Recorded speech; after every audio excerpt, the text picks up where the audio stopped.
Street Genius, Pot 65.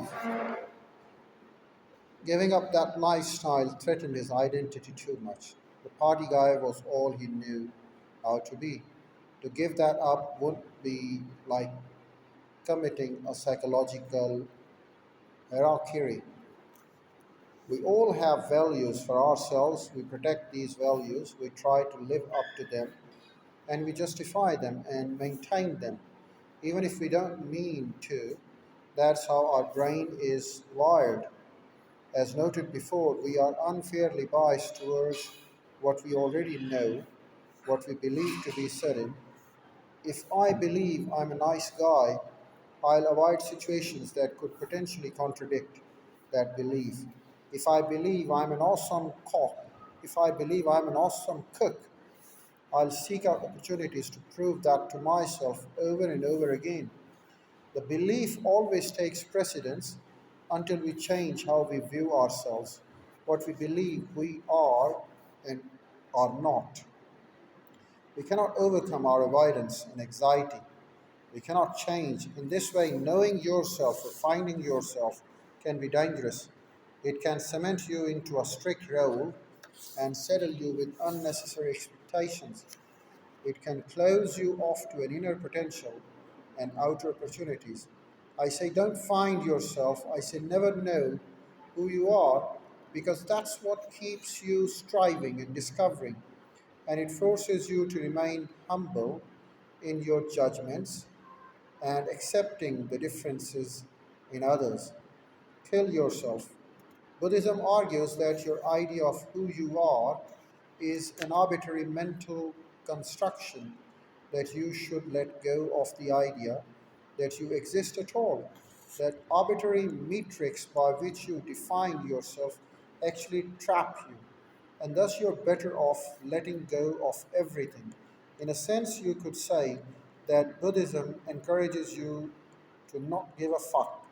It sounds wonky, but there are some psychological benefits to this approach to life. When we let go of the stories we tell about ourselves to ourselves, we free ourselves up to the actually act and fail and grow.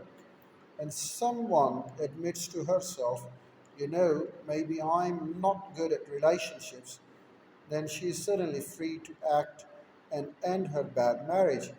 She has no identity to protest staying in a miserable, crappy marriage just to prove something to herself. When the student admits to himself, maybe I'm not a rebel, maybe I'm just scared, then he is free to be ambitious again. He has no reason to feel threatened by pursuing the academic dreams or maybe failing. And the insurance adjuster admits to himself, maybe there is nothing unique or special about my dreams or my job, then he's free to give that screenplay an honest go and see what happens. I've both some good news and some bad news for you. There is little that is unique, special about your problems. That's why letting go is so liberating.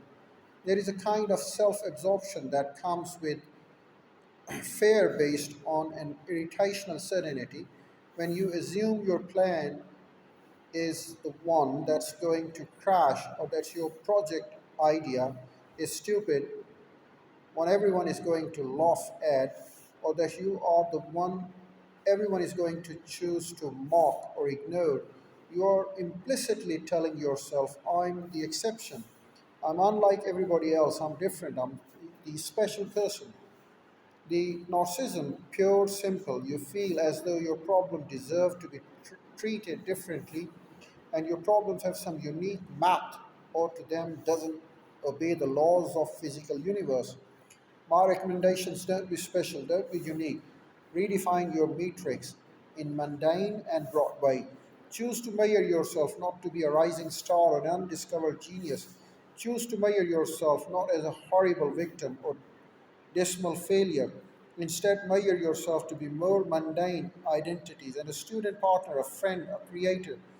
The narrower and the rarer identity you choose for yourself, the more everything will seem to threaten you. For that reason, define yourself in the simplest and most ordinary ways possible. This often means giving up some grandiose ideas about yourself that you're uniquely intelligent or particularly talented, intimacy, attractive, or especially victimized in the ways that the people could never imagine. This means giving up your sense of entitlement, your belief that you are somehow owed something by this world.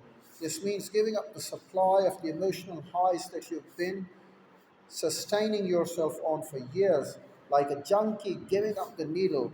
You're going to go through the withdrawal when you stop giving these things up, but you'll come out the other side so much better.